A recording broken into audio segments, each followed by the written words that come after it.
I'd like to welcome John and Martha King, who will be giving a talk on Straight Talk about aviation safety. John and Martha, thank you so much for joining us today. Well, in case there's any confusion about this, I'm John King, and hello, California pilots. And I'm Martha King, and we're delighted to be here. Thank you very much for the invitation. You know, Martha and I are just nuts about flying and have been for a long, long time. We've had a passion about it and about pilots. We have a lot of respect for pilots. Pilots are very wonderful people, and we've had a lot of wonderful times with them because we're all passionate about aviation. You are, we are, and like many of you, I'm sure, John and I have always owned just a little bit more airplane than we could really quite afford to have. We started with a Cherokee 140 and then a Comanche and then a twin Comanche and eventually a Cessna 310. And then the best airplane for our traveling ground schools, one that we really loved was a Cessna 340. It took us very comfortably and very practically to a lot of cities in California and other places on the West Coast here in particular for our ground schools. But you know, after we'd flown that 340 for about 10 years, we got a terrible disease. You remember that? I do remember that disease. We're still suffering from it, by the way. Yes, it was a real sickness. We got this horrible need to smell jet fuel. That's really an expensive disease. So we went out and we bought ourselves an old Citation. We called it a Citation Zero because it was before Cessna started putting numbers on the Citations. They just called it a straight 500, and we called it a Citation Zero. It was about the very first business jet ever built. The problem was that it was also about the very slowest business jet ever built. And there were all kinds of terrible comments and jokes about it. People would call it a crustacean. They would call it a mutation. The air traffic controllers were constantly having to move us out of the way of real jets. So they called it a frustration. And some of you, I'm sure, remember the ads from a number of years ago that Beechcraft used to run, calling the King Air, talking about the King Air and saying that it flew at near jet speeds. Well, our Citation was the near jet they were talking about. And it had a very special bird strike problem. Remember that I too, do remember John? that bird strike problem, Martha. It got run down from the rear. You know, after about 10, 12 years of these jokes at our expense, we had to put up with them all the time. We got the need for speed, a very expensive need for speed, and we went out and bought the old Falcon 10 that we have right now. Now, this Falcon 10 got rid of the speed problem because the Falcon 10 is 150 knots faster than the Citation was. And as you might guess, that scared the hell out of the insurance company. They had grave concerns about this mom and pop operation flying the hot jet. So they said, look, John and Martha, we want to make sure that you get the full simulator training. Now, not only do you need to get a type rating, but you need to spend the whole 3 weeks doing simulator training on this specific airplane. So we did that, and we sweated bullets. Just about the hardest thing we ever did as adults. And after 3 weeks of doing this, we were just exhausted, but we figured we must have done okay because the instructor got us aside. He says, John, Martha, I've got wonderful news for you. And I said, well, that's fantastic. What's that? He says, well, you'll never have to worry about a mid-air collision in this airplane. And I said, well, why is that? He says, well, you're so far behind this airplane, you won't even be involved. So we're still behind the airplane. We're still going to the simulator course every year and still sweating bullets every time we do it. You know, people tell John a lot that he's lucky that I'll fly with him, but he has a different perspective. Yeah, I said, well, lucky, what do you mean lucky? She wants to be captain half the time. And it costs us twice as much. and she's got an opinion about everything. You know, John likes to think that our relationship exemplifies that old saying that behind every successful man stands a great woman. Well, you're right, Martha. That's exactly the way I feel about it. He doesn't realize that the real saying is, in front of every great woman stands some guy without a clue who's blocking her view. Well, if there's any question about it, I want to make it clear right now. Martha's only a little bit better pilot than I am. Well, before we roll into the main part of our presentation, what we'd like to do is show you the door prizes that you're going to be eligible for after this seminar if you stay for the whole time. Well, first of all, I'm a little confused. Yes. Is it one door prize or 3 door prizes? Well, it's one door prize With 3 items with in it. 3 items Okay, in it. all right. So John's going to play Vanna White for us. All right, well, the first item is a course from King Schools, and it's what we call our check ride courses. Let's put it up where they can see All right. the certificate. And the check ride courses, say for the private pilot, I went out in the case of the private pilot with an examiner, and I did a check ride. I hoped a model performance of the check ride. And so we did the oral, and then we went in the air and flew the aircraft and tried to demonstrate a model performance of the private pilot. And that's our private pilot check ride course. And Martha did the same thing for the instrument rating and instrument and commercial, and demonstrated a model performance, including the oral and then a check ride itself. So they're going to get the winner of this door prize gets to choose one check ride course. Either the private, the instrument, the commercial, or the flight instructor. And I tried to do a model performance in the flight instructor course.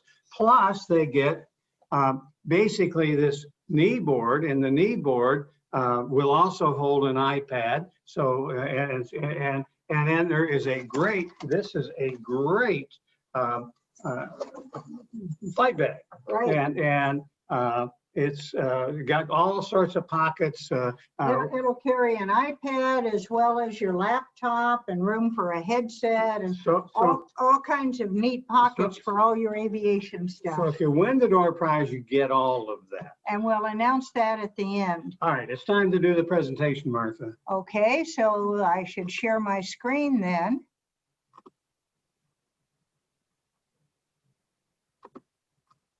And All right. there we go. And the whole idea is straight talk about aviation safety. This is the California zooming presentation. And we're going to start off by talking about something we all know, and that is we got how many pilots do we have here, we think? But one of the comments I want to make, and this is supposed to be a compliment, pilots are not normal. And so folks, you are not normal. And the reason I say you're not normal is normal people don't do extraordinary things. And as pilots, you're doing an extraordinary thing. And the reason I say that is why it's extraordinary is learning to fly takes everything you've got. It uses all your mental skills, your physical skills, your emotional skills. It takes a lot of motivation, takes a lot of goal orientation.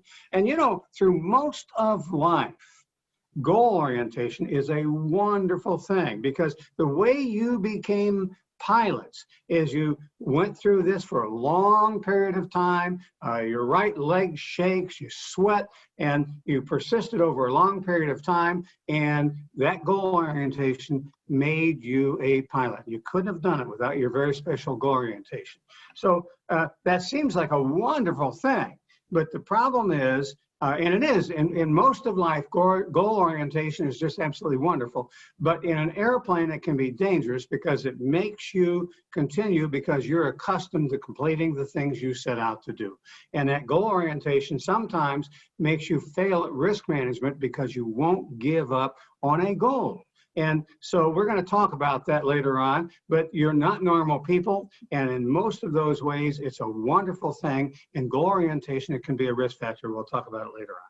So the title of our talk is Straight Talk About Safety. And that's because we feel that oftentimes our discussions about safety are not really honest and straightforward. They need to be. They're particularly important to general aviation. And the reason they are is because we don't have in general aviation all the systems that keep airline pilots safe. We don't have the dispatchers, and we don't have the standard operating procedures, and we don't have the every 6-month check rides to confirm our currency and proficiency, and a lot of other safety management system things that help the airlines have the fabulous safety record that they do. In general aviation, risk management is really up to the pilot. So we have to be good at it and hopefully get better over time. The problem with discussions about safety in general aviation and aviation overall is that they are often not helpful or insightful, and they can actually be counterproductive. For instance, I'm sure you've heard people come out after an accident, people with the FAA or the Department of Transportation, and say things like, safety is our #1 priority, or there can be no compromise with safety. Those are very comforting things for people to hear. They assure that the people, the organization is firmly resolved to do better.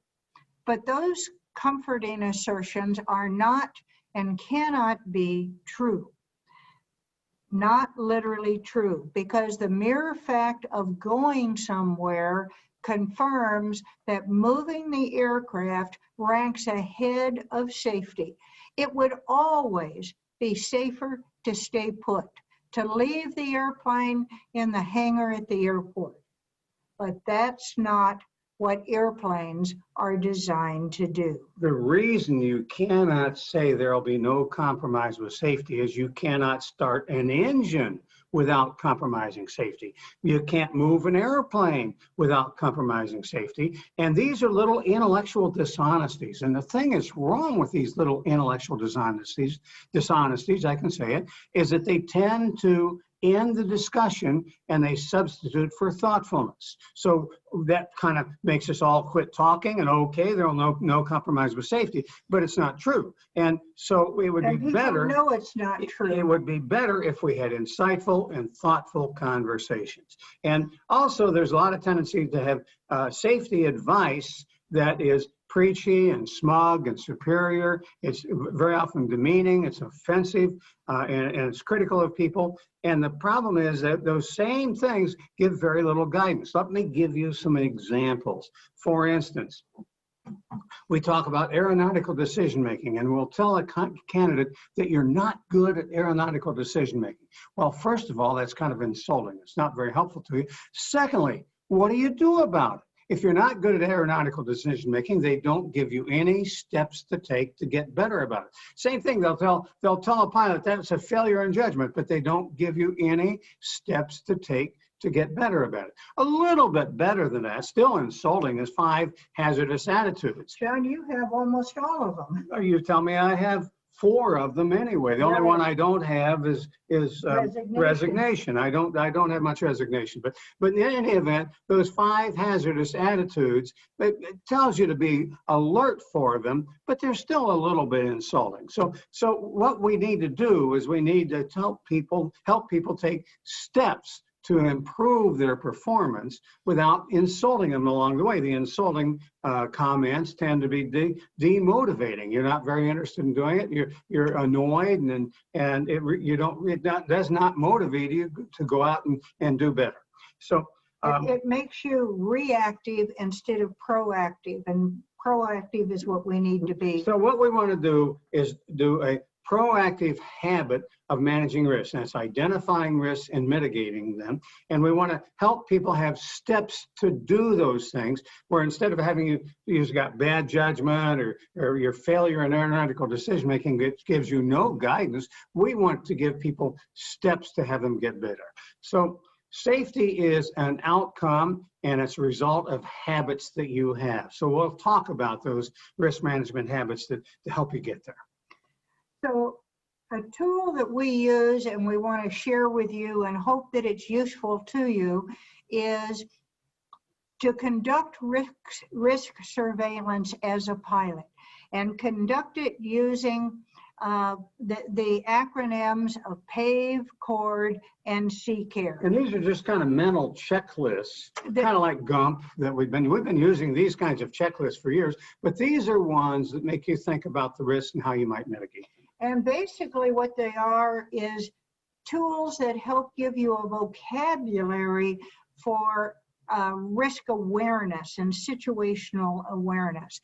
And during flight planning, we say, use the acronym PAVE to pave your way to a safe flight. And basically it's a planning tool, a mental or physical checklist, if you'd like to have it physically, that will help you think about the potential risks in a flight when you're planning that flight, and figure out how to mitigate them. We're not talking about necessarily making a go, no-go decision. We're talking about looking at potential risks and figuring out, how do I mitigate them, modify things so that I reduce the risk, I control the risk on the flight. So the PAVE stands for the pilot, the aircraft, the environment, and for the external and internal pressures on you, the pilot. And basically what you do is you look at the potential flight that's coming up, and you think about the situation, and you put potential hazards, potential risks into one of these 4 categories so that you can think about them, organize them, and then figure out, is there something there I need to mitigate? And if so, how and when would I do that? And the first one there, the P, is for pilot. So let's talk about the risks in a particular flight that might be associated with the pilot. One is, are you, the pilot, up to this flight? Are you physically doing well? And the FAA uses what they call the I'm Safe checklist. So the I'm Safe checklist, I think is the next slide here, is do you have an illness now? If you have a cold going on or you're feeling lousy, that's a risk factor. The M stands for, are you taking any medications that might make you feel spacey or not with it? Are you under stress? Are you under the influence of alcohol? The F is fatigue. Fatigue and food. A lot of times people will work all day and then not have dinner and then go leave on a flight when they're tired from working all day and they haven't had anything to eat. And finally, the E is for emotion. So if this is the I'm Safe checklist, it's just a little mental checklist to go through. How am I doing? How's my body doing? Am I ready for this flight? And then the next thing about the pilot has to do with the Emotion of the. Are you prepared for this flight? Are you physically ready to fly the airplane? Are you current? Are you proficient in the airplane? If you're going to go IFR, are you current and proficient for going IFR? So you think about all of these risks associated with the pilot, and am I the right person in the right shape to do this flight in terms of proficiency and currency?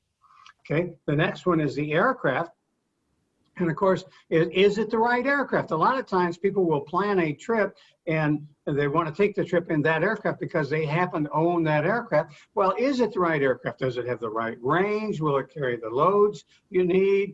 Does it have the altitude capability? Is it properly equipped for what you're going to do in terms of instrument and nighttime? So, and what we're saying is, if it's not the right aircraft, you can either get a different aircraft or you can modify the trip. You don't have to do the trip as you started with. So all of this, we're not talking about go, no go, we're talking about go a different day, go a different route, change something that puts it in and makes it more practical or acceptable. And the V stands for the environment. What airspace are you flying in? What terrain are you going to be flying over?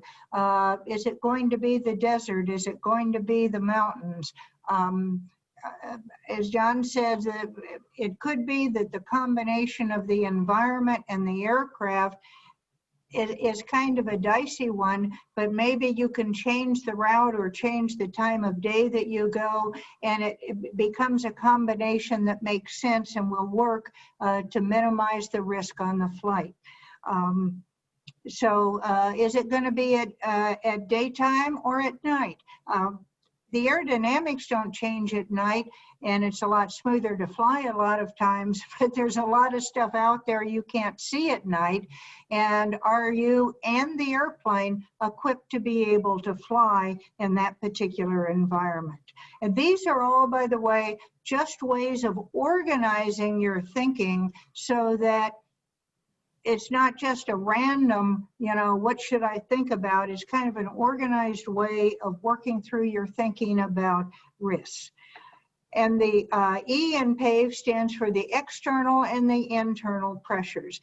These are the pressures that work on you to make you go, even if there's risk popping up in the other three categories. Maybe it's the purpose of the trip. Maybe it's a family vacation you've been looking forward to for months, or an important business trip, or a wedding of a good friend, something that's very important to you that's going to push you to ignore the risks in the other categories, and you don't want to let it do that. Don't let the external and internal pressures make you ignore the risks. Okay.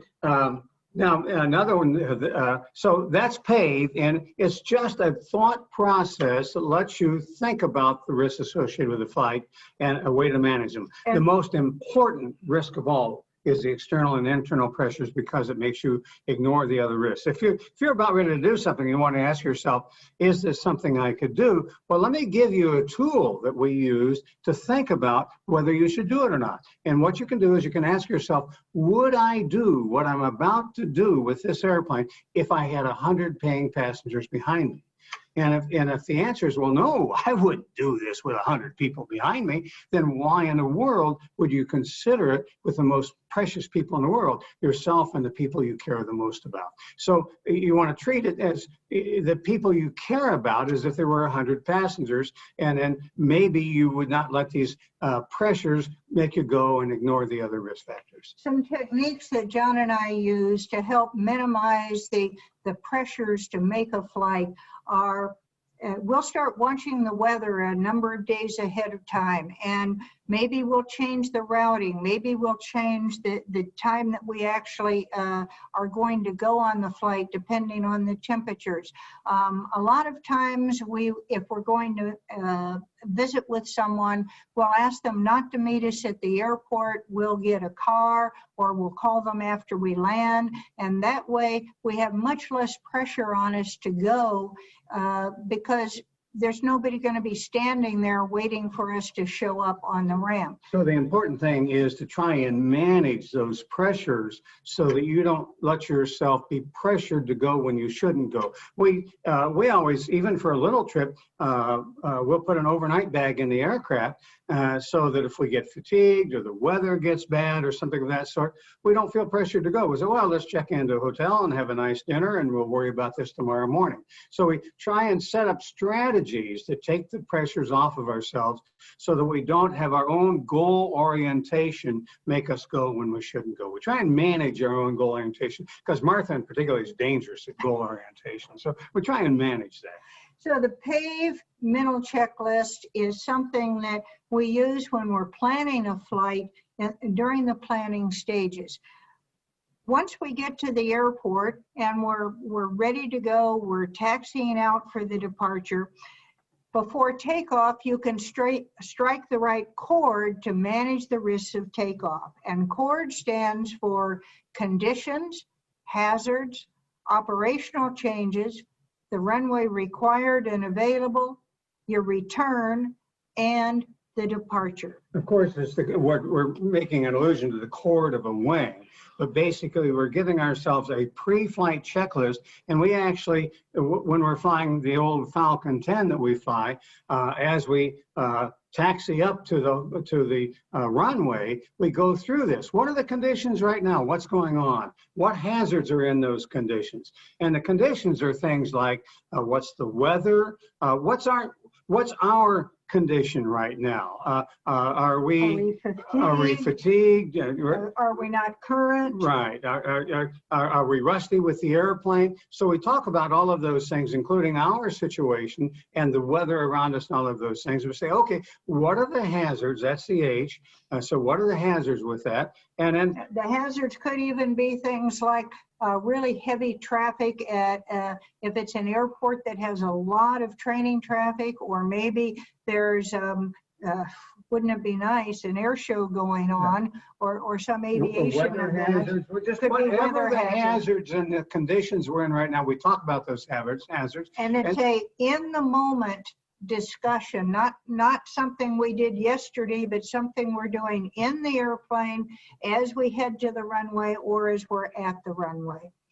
And then we talk about the operational changes we're going to make. What are we going to change If as a result of anything. these conditions and hazards? And we'll discuss those. And sometimes we just say, well, there's no operational changes. And other times we'll say, well, because of the gusty wind, I'm going to delay the rotation for takeoff. Or maybe we'll say, because of the traffic, I want to have the traffic screen up on departure and instead of the flight plan screen, whatever changes that we need. And the R stands for two things. Well, we got two R's in it. The runway required and the runway available. So in our checklist, we wrote down the runway of the aircraft, this aircraft is going to need for takeoff, and the runway available, and we review that at the runway so that we have that in our brains recently. And then the second R is for return. If things go wrong, how are we going to return?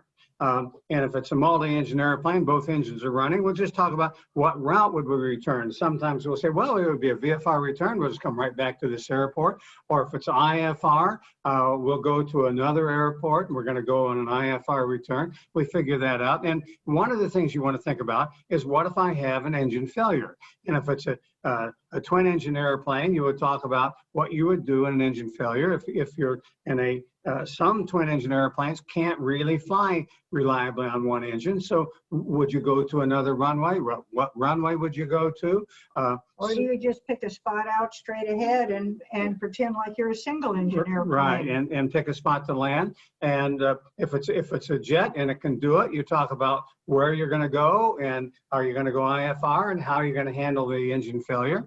And if it's a single engine airplane, you want to talk about what's the minimum altitude for a turn back.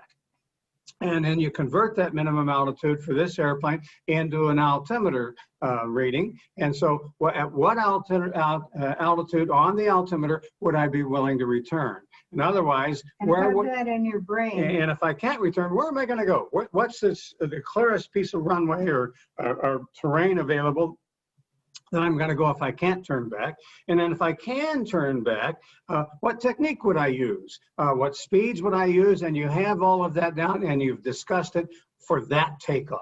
So that if you might have an engine failure, you're going to discuss at what altitude am I just going to have to accept what I got? What altitude can I turn back? And what technique am I going to use if I do turn back? And we do this briefing on every takeoff we do. And then finally, the D is the departure procedure. And it's if for IFR and a jet airplane, what's the heading and altitude? It's just what am I going to do to depart, and that finishes it off. And so we do that just before taking the runway, and we have that fresh, and we call that our CHORRD checklist. And if you're VFR, by the way, the things that we would be thinking about are, is there something special we need to do for terrain avoidance or for airspace avoidance so that we don't get in trouble either way? But what kind of routing do we need even in VFR conditions to make sure that we're doing okay? So before an hour or so, or sometime before the flight, we do PAVE, and then right at the runway, we do CHORRD.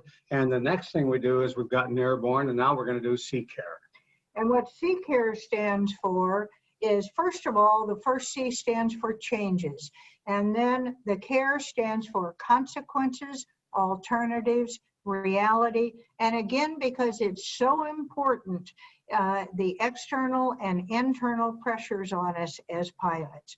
So basically with CCARE, what you do is a risk management attention scan, if you will, and while the control of the aircraft is always the central part as you're flying along, your brain spokes out to think about the consequences of what's happening. What alternatives does that leave you with?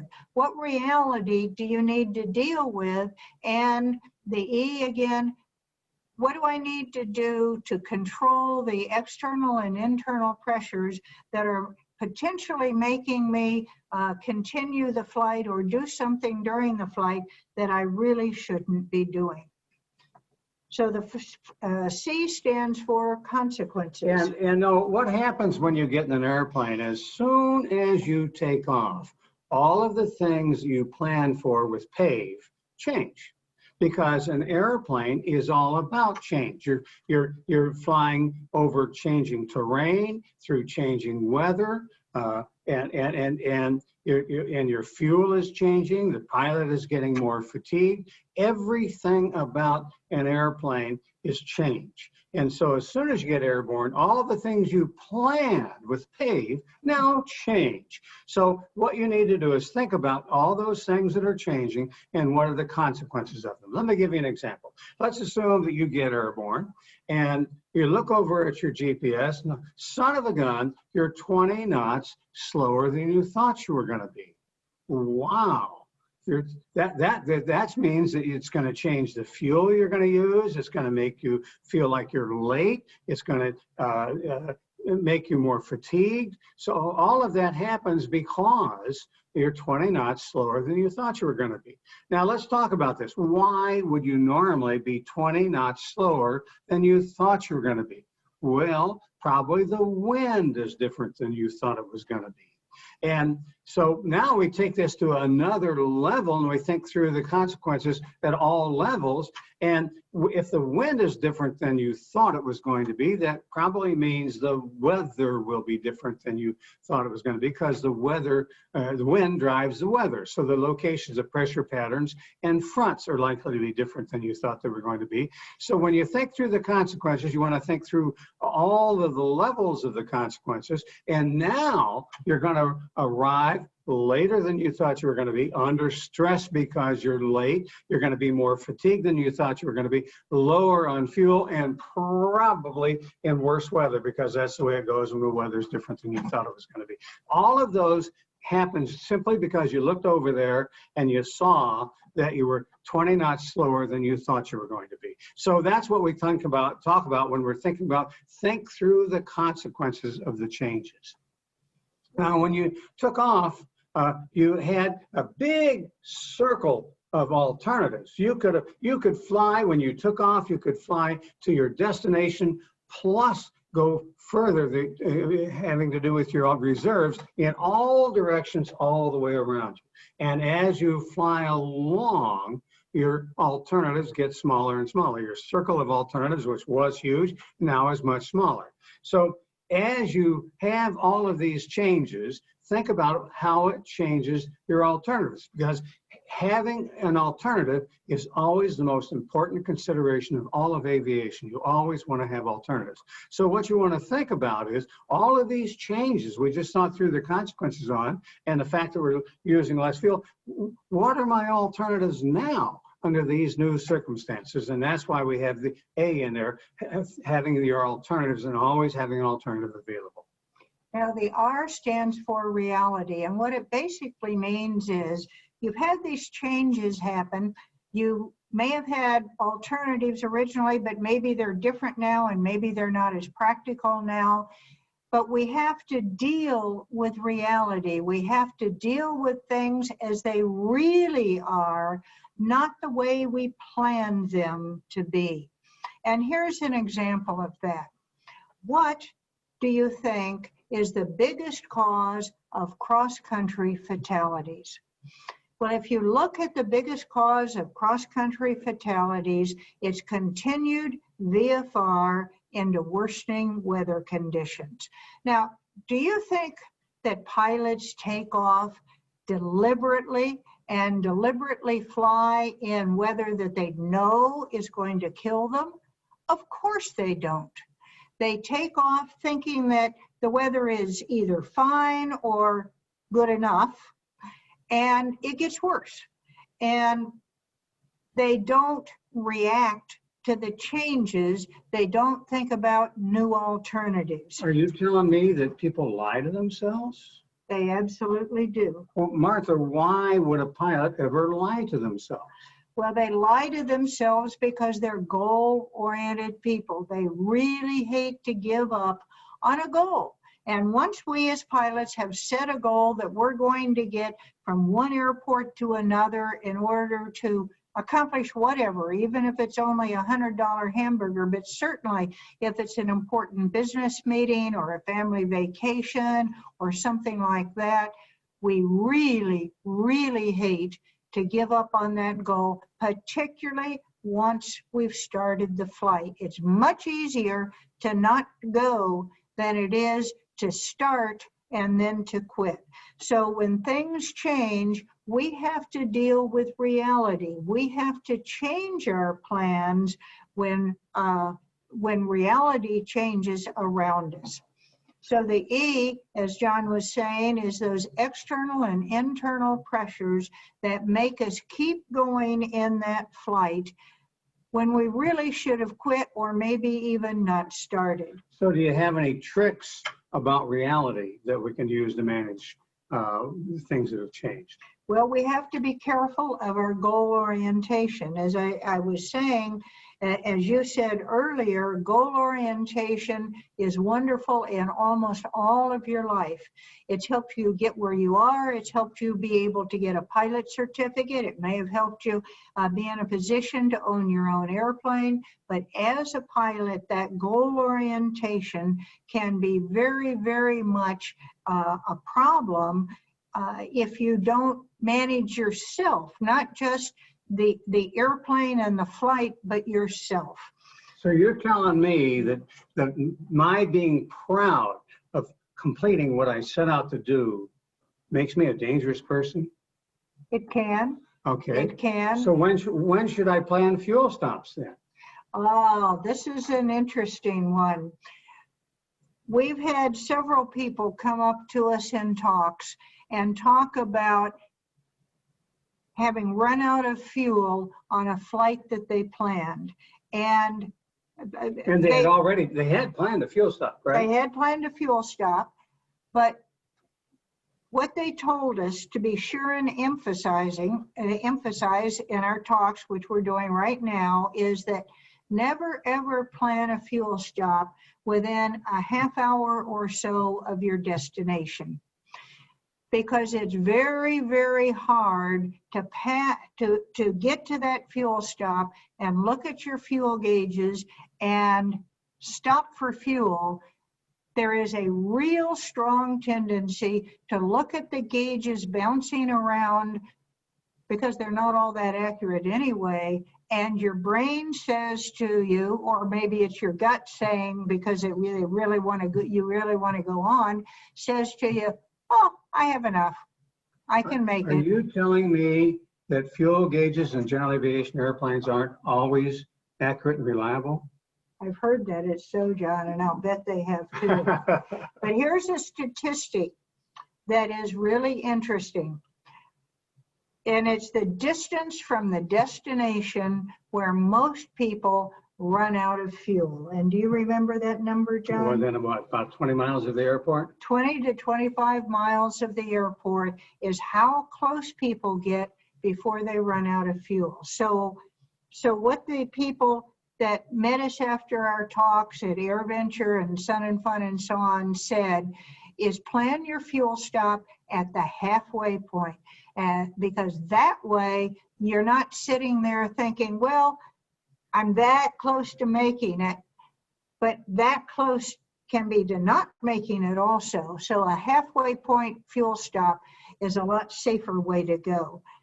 So we have to come to terms with the tension between our goal orientation and good risk management. We don't want to or need to be as rigid as the airlines are with all of their procedures and their dispatchers and their second crew and cockpit voice recorders and all of this. But we do have to accept reasonable limitations on our utility in general aviation.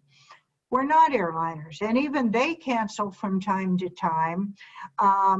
We have to be reasonable about what's practical and exercising good risk management to do as far as starting or continuing a flight is concerned. And as John said, a good way to think about that is, would I do what I'm contemplating doing right now with 100 paying passengers on board behind me? And if you wouldn't, why ever would you consider doing that with yourself and the people that you care about on the airplane with you? Would you consider, with 100 paying passengers on board, trying to stretch that last 25 miles to that destination airport? What I would like to use, we have about, I think, 10 minutes left. And so I would like to have a discussion, and we can have the discussion with the folks in this group also, and we ought to get our chat up so we can see if people are wanting to talk with us. But I would like to talk about the fact that some people are very resistant to the fact that we now have on the airman certification standards, the requirement that pilots have to be able to demonstrate that they can identify and mitigate risks. And some people believe that beginning pilots and student pilots can't manage risks and shouldn't be required to manage risks, and it's wrong to have it in the airman certification standards.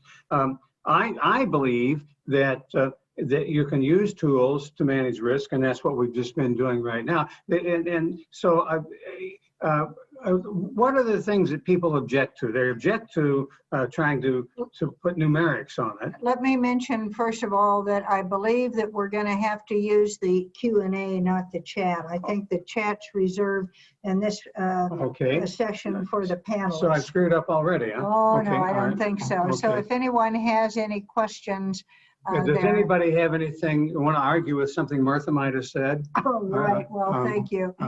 We'll see if we get any questions about that. And I might be able to... But there has been a lot of argument about risk management and whether or not you can teach pilots. And I certainly hope you can teach pilots to manage risk. We taught 2-day ground schools traveling around the country, and we would come back to a circuit of cities, and occasionally we would find that somebody that had been in one of our classes earlier had gotten killed, and almost always they had gotten killed because of a failure in risk management. And that set me off and made me a champion of wanting people to know how to manage risk. And so that's why we're doing this, is talking about can we pass along to pilots so that they risk management, so they can have a habit of managing the risks. And that's what the whole idea of this, and I hope that new pilots come away with better situational awareness than they used to have. Okay, and John, I figured out that I just wasn't clicking on the right thing, and so we can look at stuff in chat. Okay. And we have a question from Jolie Lucas. Do you feel like lack of experience or currency will be a big risk during the pandemic and shelter in place? Well, lack of currency certainly is going to be a big one. And there have actually been some international airline accidents that have been blamed on lack of currency of the pilots because the planes have been grounded and there have been no people flying. The FAA is giving some relief for the requirements, but they don't automatically make the people current. That is correct. It just makes them legal, but not necessarily current. Okay.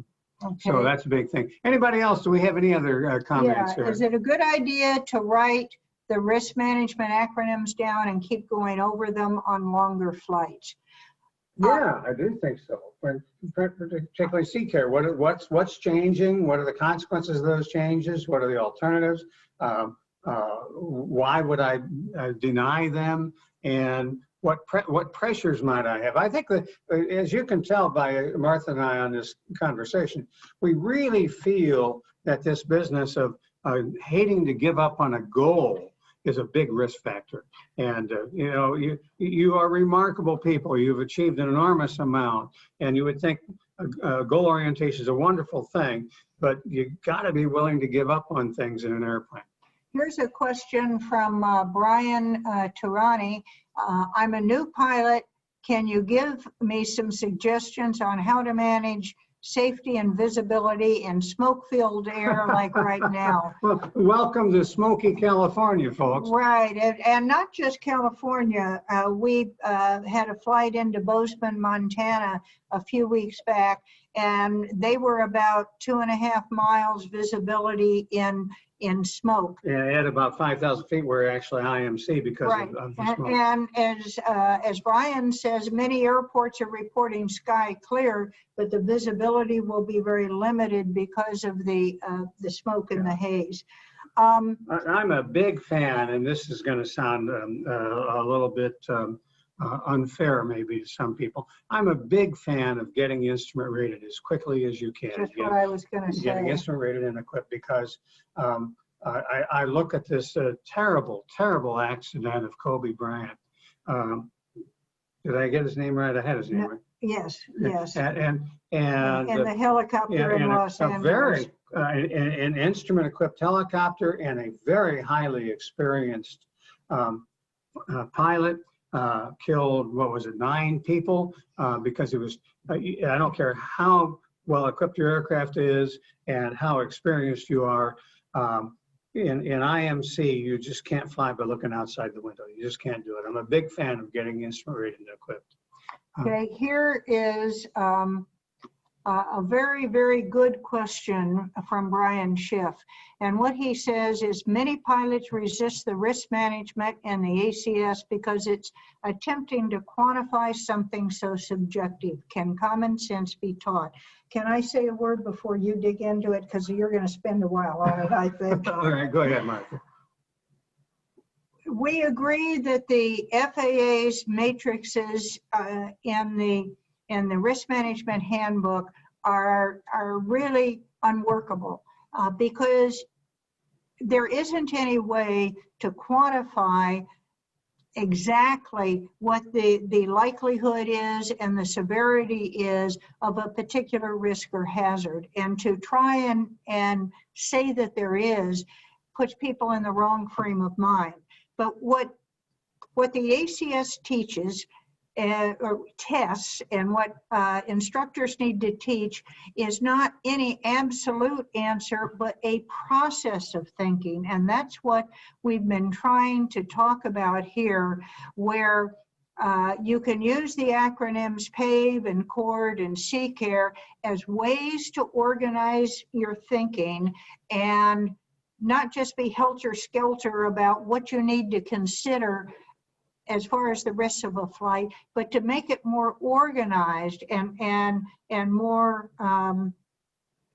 memorable so that you don't forget stuff. So John, can common sense be taught? No, I don't think common sense can be taught, but procedures can be taught. And I do think that you want people to not be caught unaware by things going wrong. You want them to have situational awareness. And what I think is people can do a good job of situational awareness as a habit. And that is, they're thinking about things, they're being aware of things, and they're actively thinking about things. And I think that's what we're trying to teach here, is habits. And so when it comes to the check ride, in my opinion, there isn't an exact yes or no answer to what are the risks in this situation, but there's no way, because the pilots are different. The airplane's different, the situation's different. However, you can have, did this pilot use proper procedures? Are they aware of what's going on? And if I were an examiner and I were failing someone, I would fail them for not being aware of what's going on, more than did they get the right answer. I just think that they should just be practicing the habit of situational awareness. And these are, in my view, situational awareness tools. Brian, of course, you knew what you were doing. You asked that question, and it's a great question. Here's another great one, John. This is from Clyde Carpenter. Do you think new technology will be a factor on increased risk-taking? New technologies such as the new Garmin Emergency Autoland? Well, that's interesting. Will the new capabilities of the aircraft make people press their luck? Possibly. However, as they get experience, they're probably going to be less inclined to press their luck. Regarding Autoland, I want people to get instrument rated and equipped. I just think the more you learn, the better off you'll do, and you can't think of anything more important than a pilot who's using an airplane for transportation than to be instrument rated and equipped. Okay, so let me see what else we've got. We're not going to make it through all of these questions, I can tell for sure. Oh, okay, let's see. Here's somebody who used our VCR tapes, our VHS tapes. That makes really old. Actually, really old. That makes me feel old, John. Okay, Brian, who asked that good question, is working on his instrument rating. That's good. Bill Sanders said that the Kobe Bryant helicopter pilot was a helicopter CFI and CFII. And that is true, but this is where proficiency and currency comes into.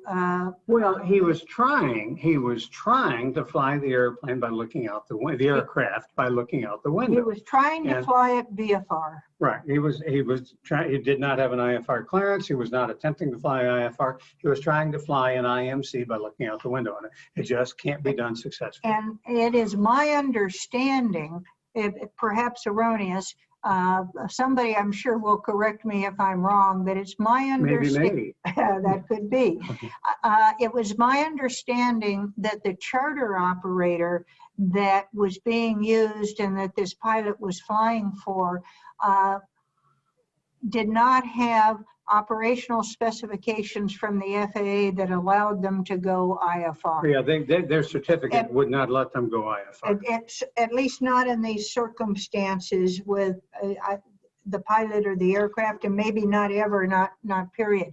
But it's my understanding that the pilot was had the rating but was not current. Correct. And the aircraft was equipped. But their certificate, not maintained. Well, their certificate standards. wouldn't. I don't know how the aircraft is maintained. Their certificate. They specified that in one of the things I read. Wouldn't allow them to do it. Yeah. So okay, let's see what else we got here. Are we in trouble yet, folks? Here, I think we're getting in trouble. Not yet. Is moderate turbulence? This is from. I don't see the full name from ATID. It looks like. Is moderate turbulence a big risk when flying over mountains? It's unpleasant as hell. I don't know whether it's and it's likely in the mountains, and I think that's one of your pre-flight items is there a high wind, and particularly am I going to be on the lee side of the wind of the mountains, and if you're on the downwind side, it can be dangerous and certainly very unpleasant, and it's part of your pre-flight planning. If there is a strong wind over the mountains, you are likely to get moderate turbulence, and if you do, that is a high risk of having an issue, depending on the aircraft you're flying. And controlling the aircraft and being able to maintain altitude if you're in the downdraft, there's absolutely a risk. There is considerable speculation that Steve Fawcett's accident in the Sierras was due to turbulence and downdrafts because he was flying very close in and out of mountain valleys, apparently. What an ironic thing, a person who had been virtually around the world up at tremendous high altitude flights and all sorts of things that required a great deal of experience, and he gets killed in something like a Citabria while flying beyond the aircraft's capabilities in high altitude. What an ironic thing. A very, very competent, very capable person, and just a very ironic thing. Right. Okay. So let's see. Have we got? Yes, you can steal our presentation. Absolutely. Okay. We're trying to get as many people to do it. Here's a guy. Jim Shamp, I think Yeah, is the. absolutely. You steal this stuff, borrow it, beg it, however you want to think about it, but please use it. Absolutely. We're trying to get more and more people to do a better job of risk management. So if you can help people do a good job of risk management, please do. Okay, and John and Martha, can I jump in real quick? Yes, please. I think our Vanna was trying to give you the winner announcement of who won the prize. Did you see her announcement? Okay. okay, And I've got it. It's time Thanks, to Paul. do that. You bet.